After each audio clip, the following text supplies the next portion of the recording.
It's my great pleasure now to introduce my colleague, Kate McClune from the English Department at the University of Bristol, where Kate is Senior Lecturer. And Kate has contributed a chapter to David's book, and she's going to talk about that today. And my Scottish accent is not really up to this, but I will give it a go. Can you nocht mak a heilandman of this horse turd? Perceptions of nationality in Scotland. Thank you, Kate. Thanks, Helen. Well, first of all, thank you, Helen, for inviting me to present today, and thank you to David, of course, for inviting me to contribute the chapter on Scotland to the National Epics collection. Helen's pronunciation was perfect. I don't think any translation is needed. It means exactly what you think it means. It comes from a conversation between God and St. Peter, and I'll talk a bit more about it later on in the paper. But I chose actually a lot of thought went into the title. It may not quite look like it, but I chose it advisedly because actually this quotation for me really encapsulated one of the key elements that came out of my research into the subject of national epic in Scotland. And that was the way in which so many of the texts that I was looking at and thinking about, which were primarily medieval, which I'll acknowledge right from the start, but modern also really problematise this question of Scottishness, of what it is to be Scottish. And that's done both very explicitly sometimes, and often a little bit more subtly in a sort of highlighting of internal conflict and rebellion. So in the sort of relatively short time I've got available today, I want to talk a little bit more about this and provide a kind of broad outline of the background for this tension, and then give you some specific examples from literary and historical accounts.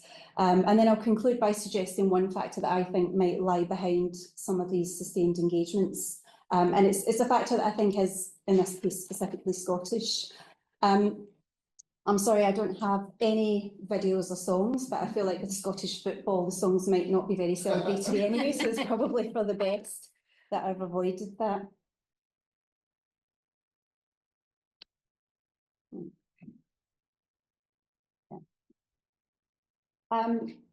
So some recent history. When David initially asked me to write this chapter, I have to say I was a little bit complacent. I thought this is going to be quite easy. There's a majority nationalist government in Holyrood, and it's been in charge for quite a long time. Sends majority Scottish MPs to the Westminster Parliament. A First Minister in Nicola Sturgeon, who looks very popular, seems like quite a safe pair of hands during COVID. Particularly in comparison to our English counterparts, Boris Johnson and Liz Truss. So I thought this is in some ways it's going to be an unproblematic chapter, but quite a lot changed over the course of writing that article. Nicola was arrested. The SNP went into an internal meltdown. Nicola Sturgeon's replacement, Humza Yousaf, presided over a liberally leaning coalition with the Green Party, but that fell apart within a year. And that led to his resignation. And then the SNP support at the last general election hemorrhaged, and they lost 39 out of their 48 seats.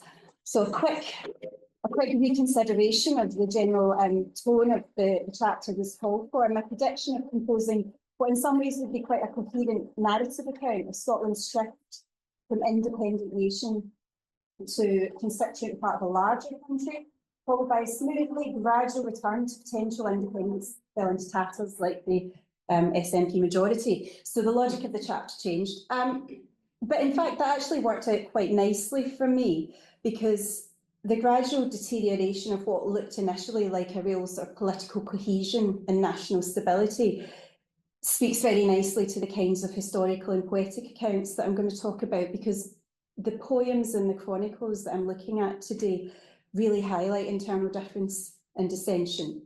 And that's not always figured easily in opposition to England, which is one of the ways in which I think we often think about particularly Scottish nationalism, the Scottish sense of nationhood.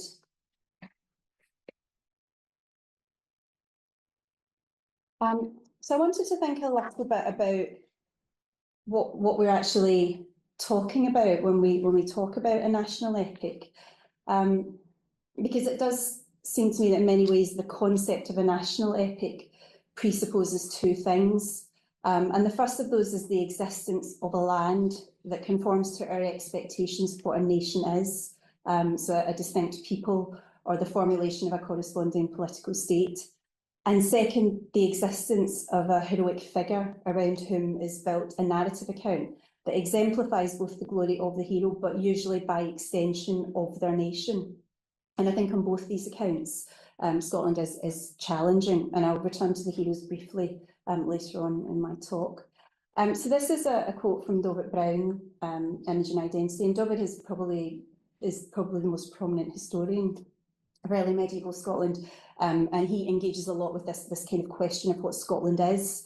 And he notes that in 1214, someone could refer to Scotland as limited to the area north of the Forth and south of Moray, so that's the kind of middle bit, I suppose. But someone else in 1216 to write unambiguously of Scotland as including Galloway in the southwest, so right down in the borders, and the Merse in the extreme southeast. So this kind of geographical area that we now call Scotland wasn't really fixed, it wasn't really definite. And early medieval references to Gaelic Alba and Latin Scotia might nowadays be translated as Scotland. But one of the points that Brown makes is that those terms don't correspond to the same landmass that we now know as Scotland.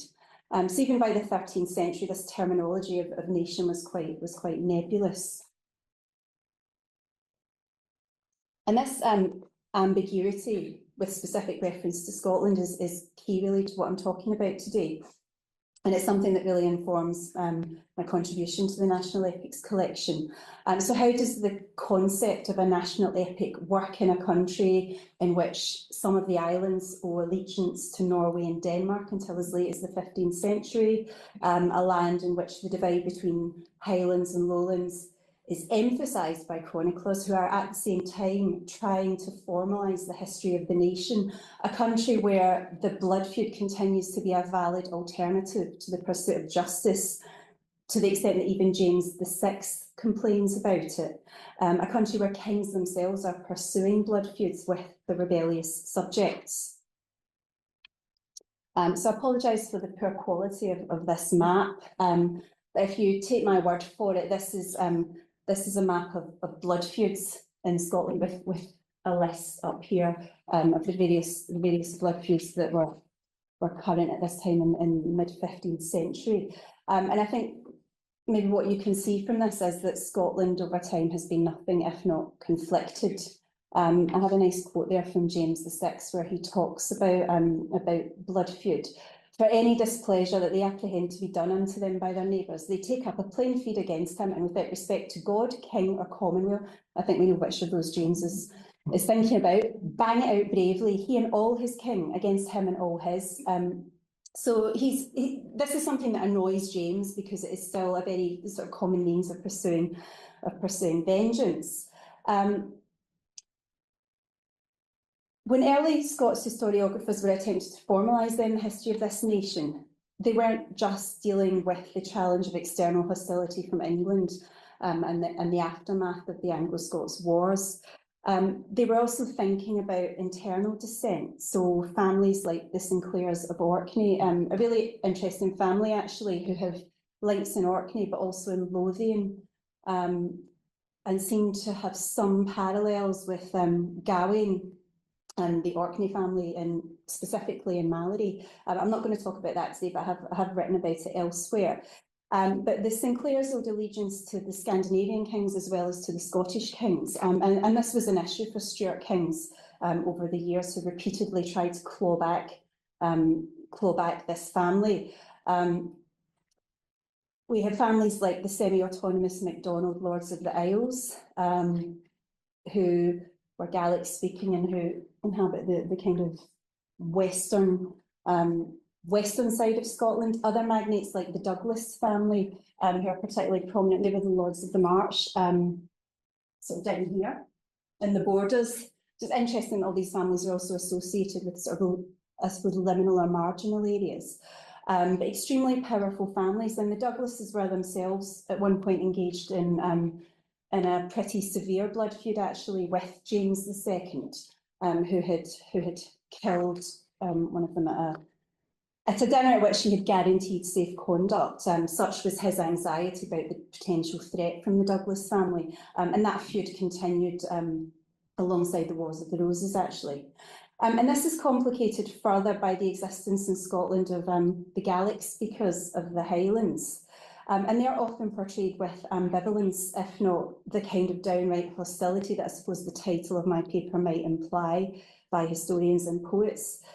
So what I want to really focus on is perhaps a little bit less on the idea of a unified national epic, and in the case of Scotland, a little bit more on the kinds of internal conflict that we can perceive in the writings of the medieval period.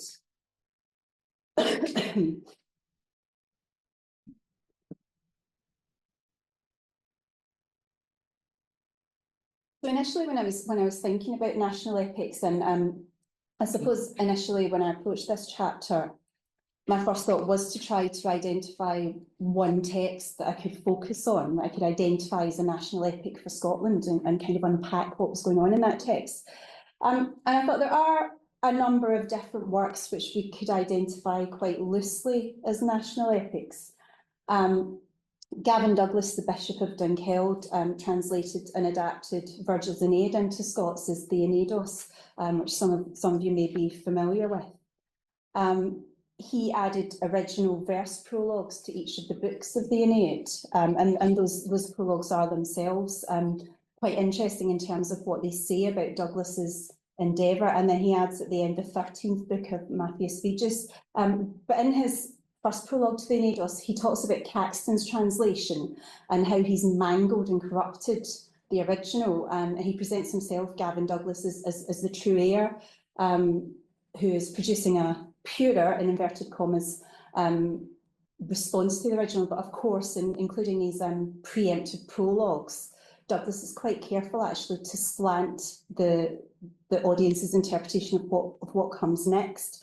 So that was one possibility. The chronicle that's attributed to John of Fordun, the Chronica Aedentis Scotorum, that has actually got a very complicated history, which I'm not going to go into in this paper. But that's really the first attempt to produce a full-length history of the Scottish nation.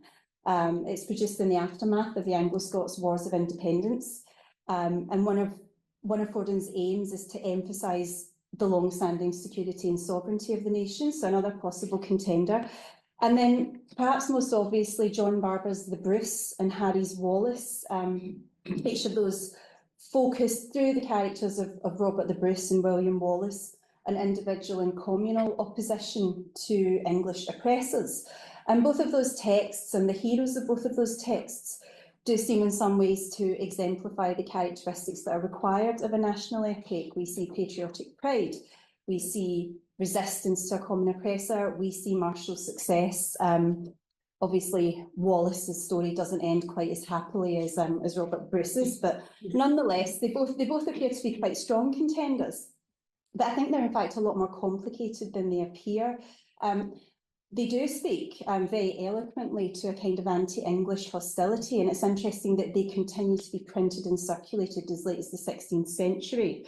But they also present us with a nation that is not as united as the poems themselves might imply.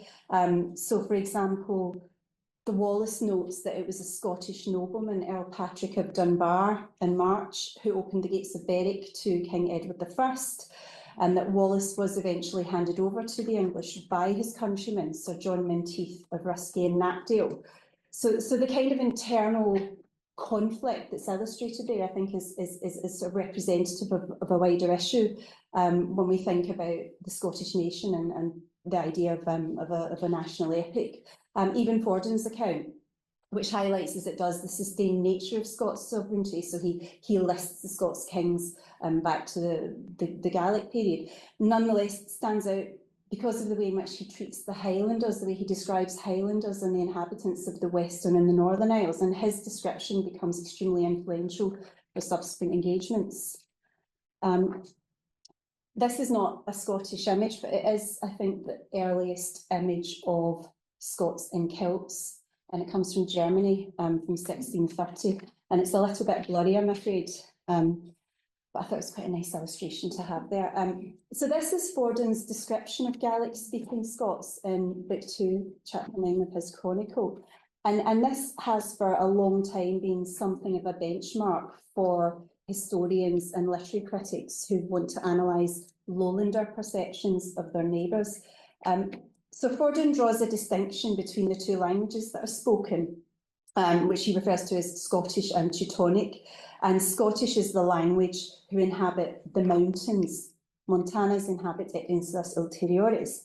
The peoples who inhabit the seaboard are trusty, patient and urbane, but the people who we might now identify as Highlanders and Islanders are described, as you can see here, I won't read out the Latin, but they are a savage and untamed nation, rude and independent, given to rapine, ease-loving, of a docile and warm disposition, comely in person, but unsightly in dress, hostile to the English people and language, and owing to the diversity of speech, even to their own nation, and exceedingly cruel.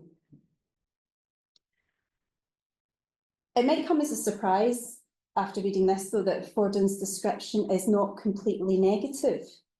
He emphasises the fierceness and also the relative laziness of the Highlanders. And I think some of the language that is used to describe Highlanders in the text that we're looking at today is actually very, very evocative of some of the far more problematic modern nationalist texts that we can think about, the kinds of behaviours that are attributed to the Highlanders. It's quite familiar in a way that is actually rather depressing. But Fordon emphasises the laziness of the Highlanders, and these are characteristics that repeatedly appear in subsequent engagements, but he also notes that if they are properly governed, they are courageous and they are faithful to their king. Now, his account is, of course, not an absolutely accurate depiction of Highlanders. I think that probably goes without saying. But his description of the coronation of Alexander III of Scotland includes an anecdote in which he describes a Highland Scot who recites Alexander's genealogy. And in that description, Fordon mentions that this Highland Scot does so in his own mother tongue, materna lingua, and recites this genealogy until he comes to the first Scot, primum Scotum, Eber, who's the son of Gathalos and Scotta. Now, it's not clear whether Fordon is himself the original author of this particular episode or whether it's an interpolation. But what is significant, I think, is that he seems to imbue a degree of authority in the Highlanders' account of Alexander's lineage that seems to contrast somewhat with his description of Highlanders earlier. So the coronation takes place in Scone Abbey in Scotland. Alexander has been consecrated, and the Highlander then enters the narrative after the king sits on the venerated stone of Scone, which is still a venerated object in Scotland. In fact, was I talked a bit about this in the chapter, was moved to England for the crowning of Charles III recently. And this Gaelic recitation of the king's genealogy occurs then within this reverential, very formal context of coronation. And so in itself, the Gaelic moment contributes to the official nature of the event, which is quite interesting. So Fordon's attitude to Highlanders does seem to be somewhat ambivalent, because this deployment of an emphasis on the Gaelic roots of Scottish kingship could be seen to shore up Scots' autonomy against contemporary English hostility. But the parallel description of Gaelic speakers as savage, of intimidating appearance, as lazy, also serves to suggest some of the dangers of unpredictable internal conflicts. Walter Bauer, it's obviously not a contemporary illustration. Walter Bauer echoed Fordon's description. I did a Google image search for venerable Scots, and this is what came up, so I thought I would keep it. But Bauer introduces elements that seem to underline a continued ambivalence towards the Highlanders. So in Bauer's account, a Highlander still announces the list of kings, but in this case, the abrupt entry takes on an almost supernatural element. The nobles sit down to hear a sermon, and then subito, the Highlander suddenly appeared. And Bauer then goes on to really emphasise the Highlander's appearance and his apparel in a way that seems designed to preempt any preconceptions that his audience might have about Gaelic speakers. So my emphasis here, he's a venerable grey-haired figure, an elderly Scot. Though a wild, I mean, actually it's quite, illustration does look as though it's illustrating the quotation here, which I hadn't realised before, but honourably attired, clad in a scarlet robe. Bending his knee in a scrupulously correct manner and inclining his head, he greeted the king in his mother tongue, saying courteously. And I think the diction that's adopted here is really notable. He is honourably attired. He is scrupulously correct. He speaks courteously. So there's a real prominence accorded to the correctness of this Highlander's behaviour. But I think, in fact, that implies an expectation of quite different behaviour. And the inconsistency with which both Forden and Bauer seem to depict the Highlander may reflect a contemporary anxiety about these inhabitants of Scotland. So Scots uprising were obviously not limited to Gaelic speakers or to Highlanders, but in describing various events that point to the difficulty of subduing the inhabitants of the islands and of the Highlands, Bauer's descriptive language is revealing. His account of the Battle of Harlaw in 1411 in Mar, which was a dispute over the earldom of Ross between the Lord of the Isles and Robert Stewart, the Duke of Albany, describes Ross's army as consisting of 10,000 men from the Isles in Sulanis. And the attack is described, as you see here. Ross entered the district, crushing and pillaging everything and reducing it to waste. His aim on that expedition was to sack the royal town of Aberdeen and then to subject to his authority the country down to the River Tay. And I think this anxiety about Highlanders is something that's carried through into the poem which I quoted in my title, how the first heilandman of God was made of a horse turd in Argyll, as is said. It's fairly unequivocal in its hostility. In some ways, it's a comical little poem, but at the same time, I suppose, slightly odd. It appears in a section of this compendious Older Scots manuscript known as the Bannatyne manuscript. And the poem comes in a section which is designated by the compiler, the editor and the scribe, George Bannatyne, as comprising ballads merry and other salacious conceits set forth by diverse ancient poets. So this is an origin story of the first Highlander, and it is not particularly complimentary. In the poem, God and St Peter are travelling through Argyll on Scotland's west coast, and St Peter challenges God to produce a Highlander from a horse turd. Can you not make a Heilandman of this horse turd? God's turned over the horse turd with his picket staff, and up start a Heilandman black as ony draf, as black as a midden or a rubbish pile, so dirty, unclean. And this newly created Highlander immediately declares his intention to head down in the lowland lord. So he's going to go to the lowlands and there steal a cow. So the first thing he wants to do is steal a cow from the lowlanders. And he is not dissuaded by the warning that he will be executed if he is caught. And he then goes on to compound this delinquency by stealing St Peter's gowlie, St Peter's knife. And when Peter scolds him, he responds, "So long as I may gear get to steal, will I never work. As long as I can find things to steal, I am not going to work." So he conforms to a very specific stereotype in the 16th century, which sees Highlanders and Gaelic speakers as lazy, as dishonest, and literally as pieces of shit, excuse my language. But this is how he is depicted. And the poem is then followed by another anti-Highlander piece in answer to an Heilandman's invective made by Alexander Montgomery, which is attributed to the great Scots poet Alexander Montgomery, although that attribution is questionable, I think. And that poem consists of a really harshly onomatopoeic mix of mock Gaelic and Scots to continue this assault on Highlanders, who, amongst their multiple unattractive features, are also said to have no lack of lice in their greatcoats.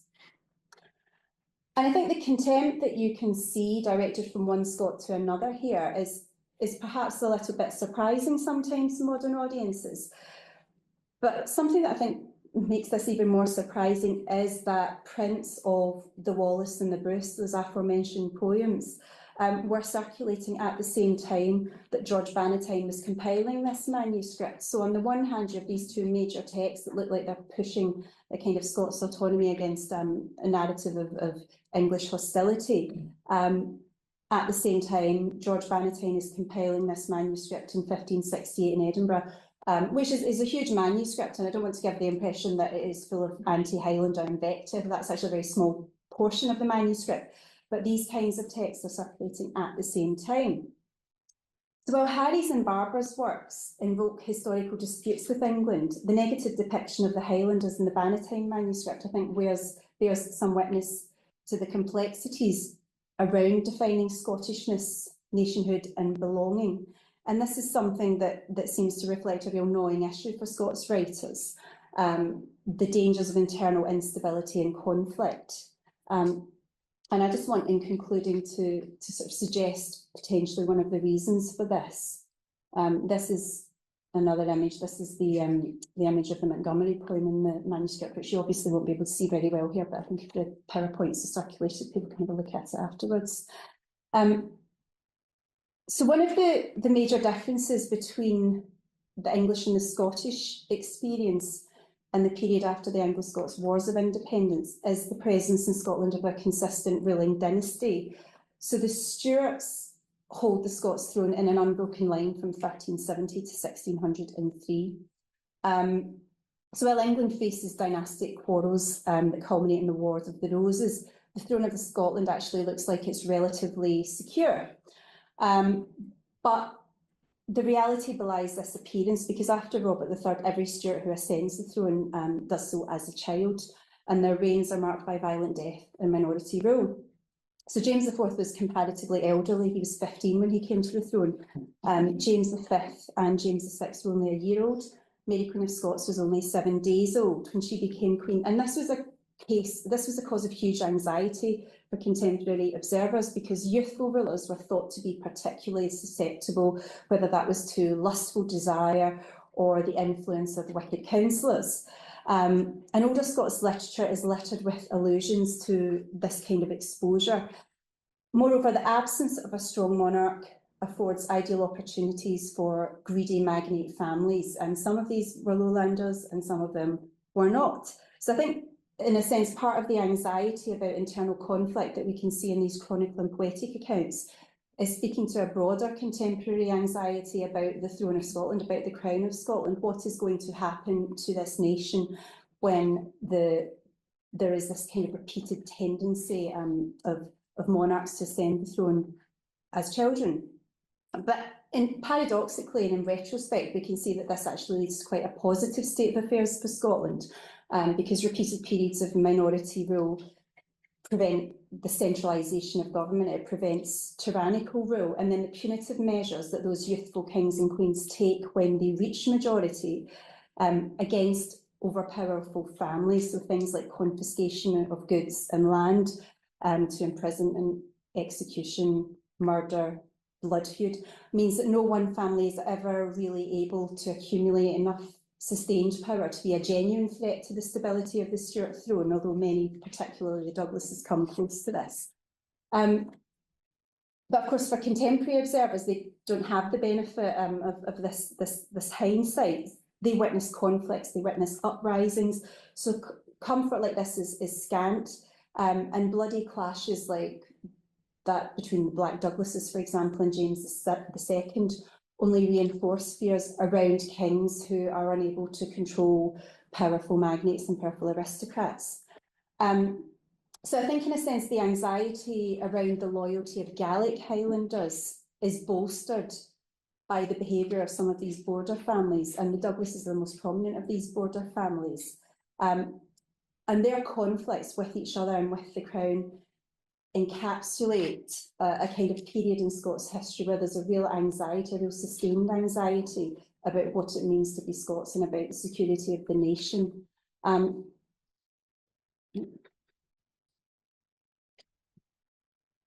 don't think you can't see my first PowerPoint there. But I suppose the conclusion that I came to during the process of researching and writing this article was that while I was reluctant to identify a single text and say this is it, this is the Scots national epic, what I could perceive was a really kind of sustained thematic engagement with ideas of Scottishness and nationality and affiliation and fidelity.